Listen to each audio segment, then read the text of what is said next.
It's November the 10th, and we just have the latest inflation numbers out. The consumer price index for the month was 0.9%, a little under 1% for 1 month of October, and the year to date is 6.2%. And also, look, if that nearly 1% were to continue for an entire year, you're talking into double-digit inflation. So it's unclear whether it will continue that long, but it's clear that the inflationary trend is getting worse, not better at the moment. And with all the supply chain discussions we've heard on the news, we can see why that's probably going to happen. And of course, the core inflation is a little less than that, but food and energy is kind of important to people, and that's what's driving up to this higher number. So you have to keep up with all this stuff, but I think this has some impact politically in a lot of the issues that's going forward as well. So any rate, again, I urge everybody to give me a like to help with the algorithm on this thing, and we could get all the new subscribers we could get, because try to build this channel. So yeah, that's some kind of bad economic news, and of course that means that people's savings and so forth deteriorate at that rate unless you're somehow making it back. And of course, with zero interest rates, you're probably not making that much on interest. Maybe you have some old bonds or something that haven't matured yet, or something, or those that are in the market. Riskier way to handle things, but of course that is probably one of the few things that could beat this inflation, if you're careful. I don't necessarily recommend that the inexperienced just jump headlong into that with all their savings, however, because it is a risky business. At any rate, so that kind of the top news today. I've been continuing to follow the Rittenhouse trial, and of course, a real major event happened the other day, and that is that one of the basically when we got down to Monday, I think the star witness that the prosecution had in mind was this Gail Grosskreutz, I think his name is, who was a paramedic with a criminal record. But at any rate, he was definitely presented as a sympathetic person, because they had explicit photos and videos of his wound, which was kind of gross looking, where he took a rifle bullet from an AR-15 at point blank range right into his bicep. Not nice. And at any rate, so that presented him as a kind of a sympathetic witness, but he also had a Glock in his hand, and was obviously drawing down on Rittenhouse. The thing is that they were trying to present it that he didn't want to shoot Rittenhouse and all this, but effectively in the cross-examination he gave up the fact that while Rittenhouse was there with a gun, he didn't actually fire until Grosskreutz actually pointed his gun in his direction. So, in other words, it kind of undermined the argument that it wasn't self-defense. Again, a lot of this is going to depend. I think from a lawyer's point of view, the prosecution is losing the case. It all depends on the mindset of the jury and exactly, what their struck values are, what they believe about self-defense, and all that sort of thing.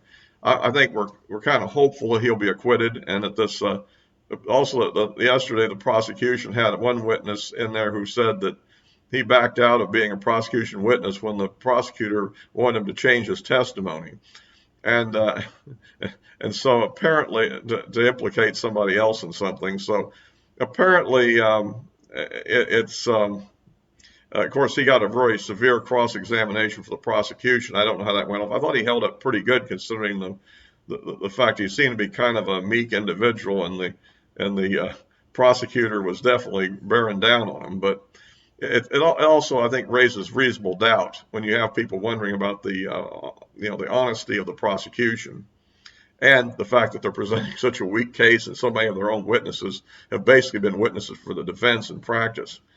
in terms of what they said. So at any rate, we'll just have to wait and see. The defense is now making their case, and I guess this should be wrapping up in a few more days and go to the final summary and jury. But the mass media, the left media, of course, wants a conviction here because they don't want anybody defending themselves. My own opinion is that the whole situation was very unfortunate in all ways. I mean, you have a situation where you have a person who, really was just trying to protect businesses that were being burned down, but was, fairly young and inexperienced. And yet he got in there. If the one charge they may be able to stick on him was as having bought a gun at the age of 17 rather than the legal requirement for 18. I don't know if he's going to get hit with that one or not. That seems to be the one that seems to be more, how do you argue against it since it's kind of an established fact? Jury nullification, of course, is always one way to argue against it. If the jury just decides, I'm going to throw all these charges out. But you don't know what will happen in the jury room. The rest of them, we did have the doctor did the autopsies. I guess one other issue they're trying to argue is that one of the rounds that he fired at Rosenbaum which is the first person he shot, who was charging at him. Essentially, the guy was almost horizontal when the round went in. Well, the fact is the guy was lunging toward him, it seems like, and what happens, he rips off about 4 rounds, I believe, real fast. And of course, the last round, well, maybe, it was one too many, but I don't know that you're going to actually convict him of murder for that. I mean, the first round, he was clearly in self-defense, and it was shot very rapidly. It wasn't like there was any time to think between them. I mean, so we'll see what the jury does with that. I would tend to just vote not guilty in that case as well. I mean, I kind of have a feeling that when you're facing somebody with a rifle, and if you decide that the smartest thing to do is try to take it away from them, particularly in an ambiguous situation like this, when the person really isn't threatening anybody, and you end up getting shot, I think that's kind of on you for being not too bright. I mean, it's similar to what apparently even happened in the Georgia case, this Aubrey case in Georgia, which is being tried, not getting as much publicity. But again, while you can really question whether or not these people should have tried to make a citizen's arrest, whether they had a probable cause to make such an action, wouldn't it have been smarter for them just to go on their cell phones and call the police, and watch where the guy went? Maybe. But the real reason why he ended up dead was he tried to take the shotgun away from the guy. I mean, so, I guess you could still charge the other people with assault with a deadly weapon if you shoot dismiss their right to make a citizen's arrest if you say they didn't have any such right. That was inappropriate. But at the same time, the guy would be alive today, and maybe you'd even have a decent lawsuit against him if he was still alive, if he hadn't tried to take the guy's shotgun away. And I think struggling over the shotgun ended up with him getting killed and the other people now in trial. So these are all mostly more unfortunate incidents than anything else, but nobody's really focusing on who really didn't have a right to be there. Was all the rioters. There was a curfew and they shouldn't have been there. So in terms of going back to the Kenosha scenario. Well, so we'll have to see how that turns out, but I've been following that, kind of keep up on that one. And now finally, let's get on to the other issue. I'll get back to the politics a little bit.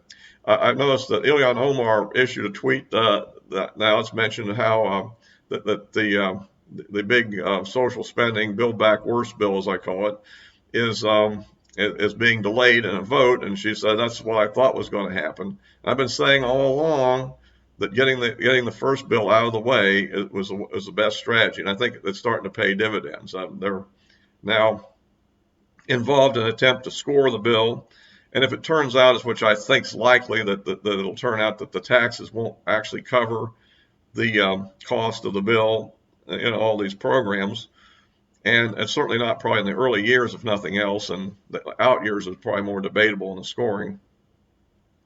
I think that this thing may slow up even more, and there's a chance it actually doesn't get passed now. There's no guarantee. If it does, I think it'll be weakened considerably from what was originally envisioned anyhow. And so So anyhow, we'll have to see, what transpires next, but we still have to face the vote-a-rama in the Senate, where I hope there'll be some major changes to this bill if it doesn't just die totally, because we really don't need to throw another couple of trillion or 4 trillion or whatever into the mess. We got inflation growing right now, and I think this inflation report should also be a thing that should strengthen the hands of people like Joe Manchin to hold back on this thing at the moment. So we'll just have to see what turns out and try to keep you informed on that. Like I say, I'll close this up now. You can see links to my social media addresses below. I just have the addresses. I guess I could put a direct link up. It's kind of what you get when you go there isn't necessarily the best way. I post most frequently on Twitter, which is at the moment. All I do occasionally post on Gab and Parler, although there I mostly just post links to these videos to try to get this out to different people. So, at any rate, all for now.